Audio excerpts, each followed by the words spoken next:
think this camper might be a good example of not judging a book by its cover.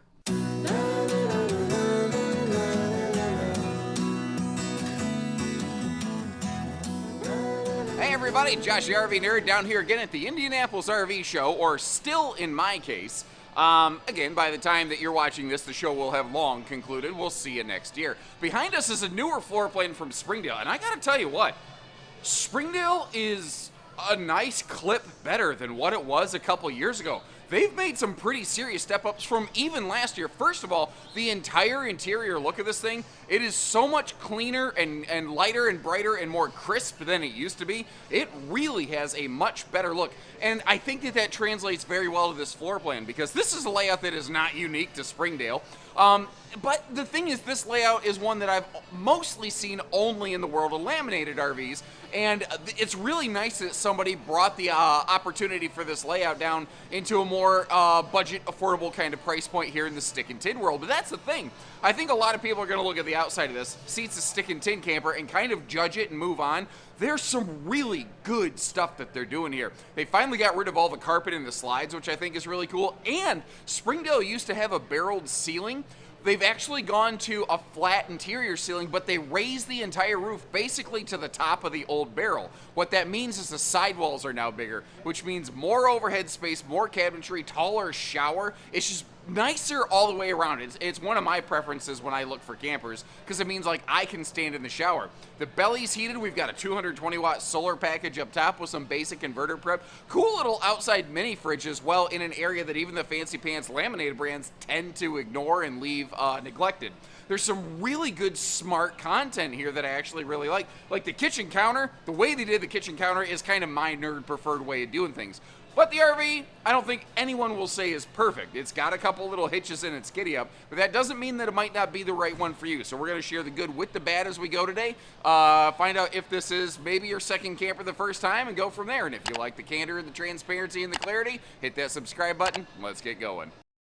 When you're looking at a camper like this, my experience has been when you're looking at a floor plan that traditionally was a laminated RV that maybe some experienced viewers or RVers are used to seeing built with certain thrills and frills, and then we jump into the world of stick and tin campers, I think sometimes people feel like maybe it's a little lackluster or something like that. It is by default, it is by design, not the most expensive, flashy, fancy version of this floor plan that's out there. But this is what I refer to as smarter class camping, where they really pick and choose their battles. But what they do, you know, they don't do everything, but what they do very nicely overall. Like, they're not maybe the biggest windows I've seen around this thing, but I mean, let me slow spin you to the left over here. The window coverage on this is not terrible. I don't think it's bad whatsoever. I still think it's better than a lot of versions of this floor plan I've seen. By the way, while we are looking around the RV, keep an eye on the power outlets. When you see that big yellow sticker on them like you do right over there, what that's telling you is that that is inverter prep. So if you do choose to add an inverter to this RV, there are, 6, 7 outlets, something like that, around the camper that could be live powered off your battery, although understand you will consume your battery reserve more quickly doing that. Now, as I mentioned, previously Springdale was like the only stick and tin brand I knew that had that barreled ceiling, and they went away from it. But what they did is, instead of dropping the middle of the ceiling, they raised the side of the ceiling. So instead of 6.5 foot tall across the sidewall, we're now 6'9". That raised the slide out 3 inches. That raised the cabinet height 3 inches. It raised the shower height 3 inches. And in the case of a Springdale that is a bunkhouse, it added 1.5 inches of extra headroom between each bed. And that's not nothing, you know. You may notice we are carpetless through the slide down here, and this is my nerd preferred way of doing it, when the slide floor and the main floor match. Now, Springdale has maintained the use of floor ducted heating. They are using Keystone's a little bit different floor ducted heat covers. Now, of course, Keystone would say this, but what Keystone has told me is that those don't tend to hurt your feet, and it's harder for stuff to get down there. Now, I have heard some evidence from existing owners to support that, but anybody who actually owns a camper with those, I'd love to hear about it. We're looking at the optional theater seat right now, and first, I gotta say, I love how it has 4 cup holders, so 2 people can be 2 fisting it, because you can't drink all day if you don't start in the morning, folks. What I want to get at is, normally this would be a jackknife sofa. Theater seat is optional. Now, what I didn't say is hide-a-bed is optional. Here's the thing, though. Springdale does use hide-a-beds in some of their campers, and it is the same size as that theater seat. So, although there's not an option on a build sheet to check that box to add a hide-a-bed to this, if you really, really wanted it, there's probably about a 98% chance, 98.37% chance that we could accomplish that for you. So it just sort of depends. Now, I am more of a fan of layouts like this with the rear dinette instead of a rear sofa and a side theater seat instead of a side dinette. This is the way that I like it a little bit better because it creates an actual big adult size sit down dining area. And that's a floating table. You can always just get the table out of there and use it like a giant lounge. And it's crazy how when you do that, it very quickly opens the RV up and makes the whole thing look and feel spacious. Now, last year, Springdale's had a rather dark wood decor tone about them. They've lightened and brightened everything up, and I get it, it's very neutral, but this is the kind of decor, like, look at those plates. As soon as you put something in here with just a little pop of color, man, it really comes to life. And again, that table being free floating, you can use it as a dinofa table. You can take it inside, outside, upside down, whatever you want to do. I do like how all the windows open for airflow. And both sides of the dinette, by the way, have household outlets built right onto the sidewalls. But did you notice that was also kind of the case in the kitchen? There are power outlets just above the kitchen countertop level, down low where they're easy to access, where they make the most sense. That's because that's one of the unsung benefits of stick and tin campers. A lot of people seem to be of some presumption that aluminum framed walls, laminated walls, are just better, period, end of story. I don't personally feel that.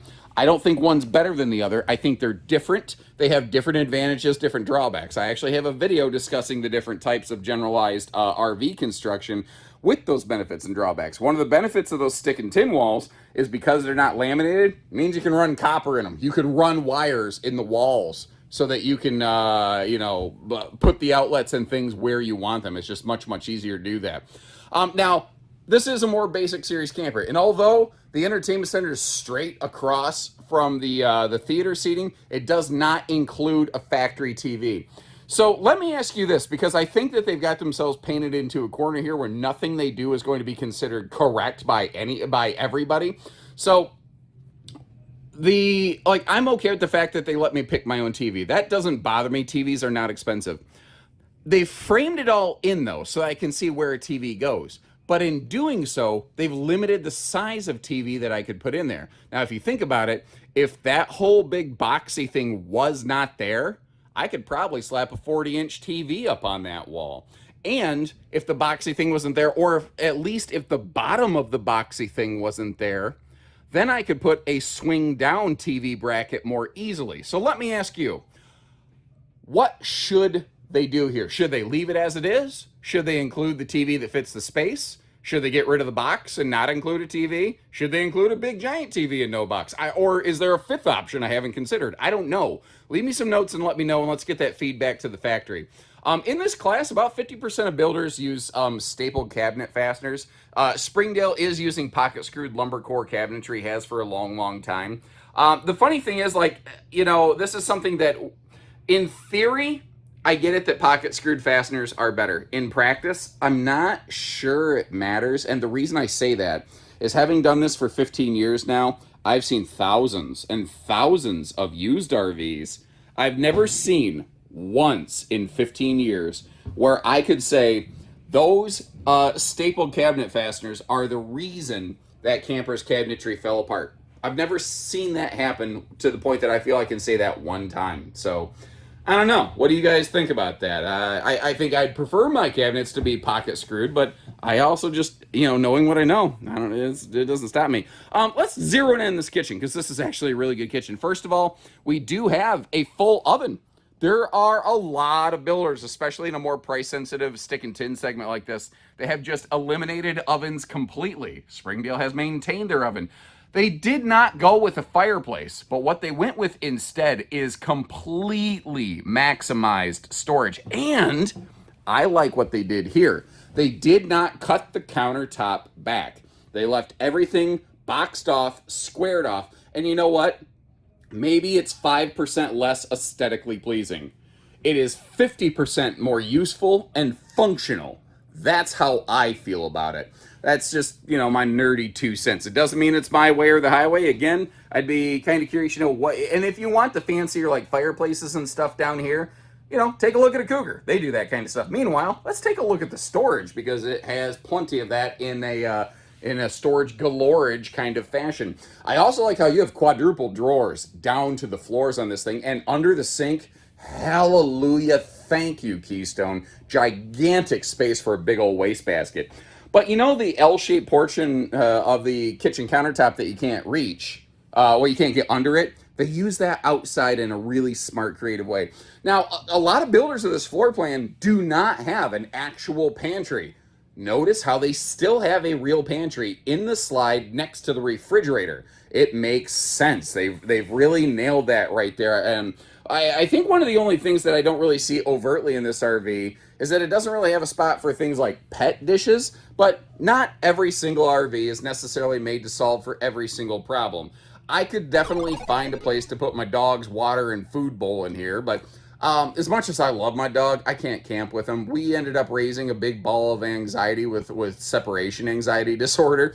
And if we left our camper, he'd be stressed out. He'd probably puke all over the place, barking at every single sound outside because my dog's a big ball of cotton that barks at the wind, as opposed to a corgi, which is a potato that barks at the wind. So kind of keep that in mind. In case you're curious, my fluffy little puppy is a Coton de Tuileries, which is one of these fancy, expensive designer dogs that I spent too much money on, but I love him and I'd do it again. But he is basically, he's a big old fluff ball of cotton.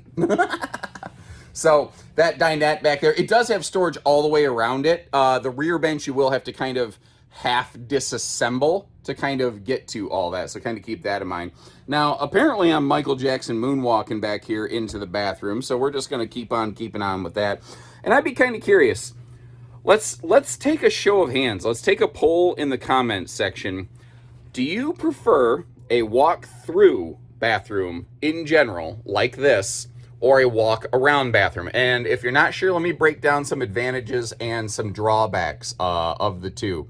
So first of all, a walk-through bathroom like this, it keeps the RV shorter and it actually gives you a bigger bathroom and it makes it much easier to give you one of those nice rectangular showers. It also makes it easier because you have more floor space to include more goods storage like we're looking at right here. Now, the downside of this design is that if somebody is, in the bathroom using it, you've effectively cut the camper off. So like if you wake up early in the morning and you're spending some time in the bathroom doing what you gotta do, the person who's walking through may have to deal with a cloud of chemical warfare, as it were. Let me back up. There is a second entry door straight into the bedroom. Theoretically, if you really had to, you could get around the bathroom by going outside, but I don't know that everyone feels like doing that in the morning in their skivvies, you know what I mean? Different strokes, different folks. Whereas a walk-around bathroom, the RV will have to get a little bit longer, you'll lose some storage, but you maintain permanent individual privacy and pass-through convenience for everybody else. So, there's ups and there's downs both ways. Now, you may have noticed, once again, that taller ceiling, if you're a little bit bigger than the average bear like me, that new ceiling height that they have in these really allows somebody like me to actually stand in the shower, which is something that I personally enjoy. One thing I have noticed, beyond the fact that, this bathroom has the dollar store 4-inch fart fan in it, there's no towel hooks in this bathroom. Now, it's not going to be really hard to slap a couple Octopus Fight Club coat hooks around somewhere, but it doesn't have them. Now, I do want to address this. Many walk-through bathrooms have sliding doors. Springdale does not. And I'll tell you unapologetically, the reason why is cost. Because sliding door hardware costs more than a couple simple piano hinges. That doesn't mean that this is the smarter, better solution. I'm just telling you why they did it. Now, for the most part, it doesn't really bother me, but everyone, again, is a little bit different. They do the sliding door in the bedroom because there is just flat out is not enough room to have a swinging door. If they can get away with it, they'll go with the swinging door. So that's the logic. Now, there's room for a true queen up here. It will make the bedroom tight, but by default, it is a Camp Queen short queen mattress, so kind of keep that in mind. if I'm going to be a little, like, if I would ask you this question, if you could wave a magic wand and change one thing on this RV, what would it be? For me, I would really like a set of USB plugs beside the bed. But that being said, Lord knows I have enough household to USB adapters. I carry about 6 of them just in my travel bag going to different show events like this so that I can always have, you know, my phone charged up or whatever the case might be. That is just a traditional 60-inch wide. Very comfortable for side sleepers and or claustrophobic type folks because that hanging wardrobe doesn't go all the way down. Now, it does mean that you're not getting any sort of drawer action right there. And I do want to mention that I'll actually demonstrate this in a minute. There's a pretty healthy lip on that shelf above the bed to help keep stuff in there. I do prefer enclosed overhead cabinet storage, but if you're not going to do that, at least put a ridge on it to keep stuff from falling out.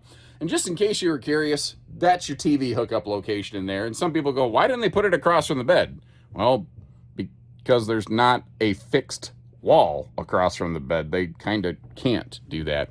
Now, what's interesting here, we saw the storage in the bathroom. That is the exact same storage as this space here in the bedroom. So giving you a little bit of a look at that, you really are going to have to kind of decide what you're going to do with it, how you're going to use it. Now, the bed does have easy lift gas stretch, which is kind of excellent. And you've got a built-in laundry basket, laundry chute, basically. It goes down to your front pass-through storage compartment. Additionally, your 2 hanging wardrobe towers. If you don't need to hang clothes, if you fold your stuff, you've got plenty of dresser space, basically, because those are removable shelves. So it can be hanging closet space, it could be dresser space, it could be a little bit of whatever you want. And this floor plan is really great. But it does have, I feel, overall, one major Achilles heel. And that is the fact that we end up having to get bunked down to 2-stage travel access. Okay, real quick pro tip. You see what I'm doing here, closing the slide? You see that bathroom door? You see how it just got pushed? If you're not paying attention, that bathroom door handle could get caught on that slide fascia. Make sure you have that bathroom door totally closed. By the way, here's another really cool thing I want to point out on this floor plan. We're going to, I'll get the slide fully closed in a minute here. A lot of manufacturers will put your converter fuse box like down here somewhere, and the slide will actually block it. Remember how the fuse box is located down below the television entertainment center on this one. So God forbid you pop a slide fuse or something, you don't have to manually override your slide, which, I mean, can you do it? Yes, I've done it twice in 15 years. It sucks. But back to the point of the matter. With the slide closed, from the primary, living room entry door, our kitchen is very functional. Our dining is functional. So this RV actually, it has really good travel access. It just requires that for the living room and to sit down to grab a bite to eat, for the kitchen and to sit down to grab a bite to eat, you have to come in through one door, but to get through the bedroom and the bathroom, you have to go in through the other. So what I'm saying is door number 1 gives you snacktastic access. But door number 2, well, that's if you need to take a nap or take a crap. So while we're going to talk towing weights and measures, hopefully I don't end up getting a YouTube copyright strike for this, because apparently, according to the music that is playing here at the venue, you can dance if you want to, and you can leave your friends behind.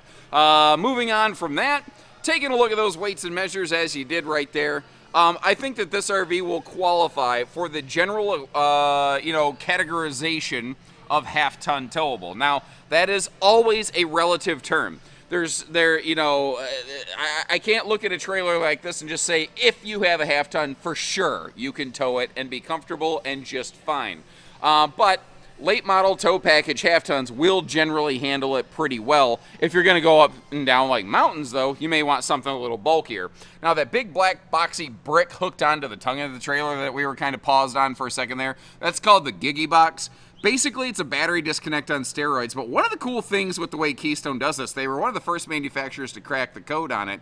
The 220-watt solar package up on the roof, it direct shunts through that thing straight to the battery. So even if you have the hard battery disconnected from the coach, it'll still charge everything up. Most manufacturers have since caught up on that, but not all. shockingly. You know, it probably cost $1 more to do it the way Keystone's done it here, so some brands probably haven't. Now, both sides have magnet holdbacks. Now, this being a little more basic trailer, this is what I call a smart money camper, where they don't go all in, they just pick their punches. It does have still the twisty butterfly latch kind of situations here, but it does have magnetic holdbacks with a handy little kind of like safety peg. You can do the safety dance. You can leave your friends behind. Over here, we have a tankless on-demand water heater. Keystone's kind of gone to that across the board, so you can take back-to-back hot showers. Uh-oh, hold on.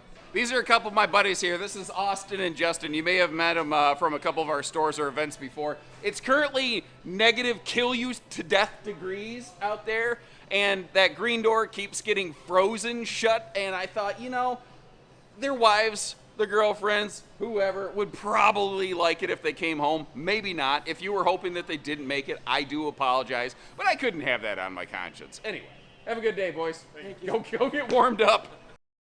Sorry about the distraction there. I didn't want a couple of my team members freezing to death outside in northern Indiana. One of the nice things on this one, I did want to get over here, even though we're packed in real tight at the show display.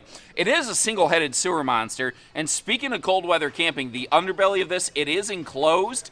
And it is forced air heated. Now, that is all the further this one goes. Like, it's not tank heaters, it's not mega Arctic package or anything like that. But I'm not really aware of any stick and tin camper that is truly that way. Transcend goes a little further than some brands with a little bit bigger than average furnace and some radiant barrier protection. But I'm not really aware of any stick and tin campers out there right now that will match some of those big weather packages as some of the more expensive types of campers. By default, though, you know, this is standard, not optional. You have a 30 amp MPPT Victron charge controller, which is excellent hardware. And again, you have a 220 watt solar panel up top, kind of, you know, putting some juice in this camper's caboose. And you may have noticed we have a large full pass-through compartment on both sides of the camper. That's a really nice feature that I like to look for because it, you know, it gives you the room to like keep your lawn chairs and all your outsidey kind of stuff. Ooh, I just kind of tuned into the fact a lot of times in stick and tin campers being more budget sensitive, you sometimes get these like 12 to 14 foot chintzy awnings. That's not bad, and it does cover both entry doors, which is actually really nice. Your outside speakers I'm not a fan of, but I feel they did them correctly by putting them nice and down low where they're going to be, they're under the patio awning. They're right at your patio space, and they're down low so you're not blowing away the neighbors. Now, we talked about the inverter prep kind of stuff. This outside outlet is another one of those, and that's an interesting thing. A lot of manufacturers who are inverter prepping, they only do it for inside plugs. But why wouldn't you want one outside, at least? It kind of makes sense. Now, remember the L-shaped portion? P-O-R-T-C-H-N. Portion. Hey, y'all remember the L-shaped portion of the kitchen counter? Well, that's what the... I can't believe I said that. All right, that's what this is right here. Wait, no, it opens the other direction. Okay, opens this way here. Oh, we got her all stocked up, the handy little mini fridge full of things over here. So instead of wasting that space inside the RV, they open it up outside where, you know, it can actually do some good. Oh, by the way, between the steps and the tires there, you do have a gas grill quick connect. Hey, Austin. Hey, Jesse. Somebody else is freezing to death at the door. Could you go help them out? Thank you, guys. We're going to be doing the Bish's RV rescue today. Bish's RV Rescue Rangers. Remember Chippendale? That was a good time. Anyway, so up top there, that's where you see your solar panel. Now, the roof is fully walkable. They don't actually outfit this with a factory ladder. It is prepped and ready for a telescopic removable ladder. Let me ask you, which one would be your preference? Would you rather have the built-on 250-pound rated ladder from the factory, or would you rather have a telescopic removable rated for 300 pounds, or 330 pounds actually is what they are? I do want to point out the spare tire and a bumper here.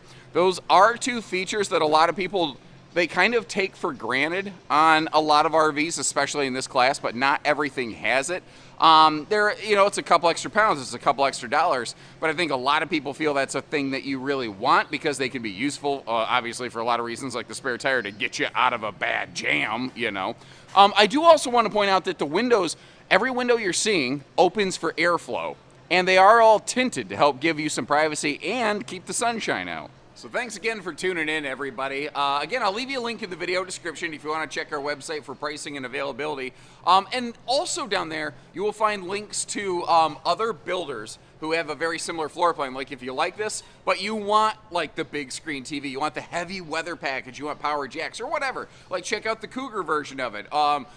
Sunset Trail over here makes an absolutely fantastic version of it as well. And that's one of the things I like. When one builder makes multiple layouts, it gives us the opportunity to give you choice and selection so that you don't have to settle. Because when this kind of money is on the line, having to settle for just the one brand that makes it kind of sucks, Let me know where you think they nailed it, where you think they failed it, and how they could improve. And until next time, take care, stay safe, have fun, and as far as this event goes, see you next year, everyone.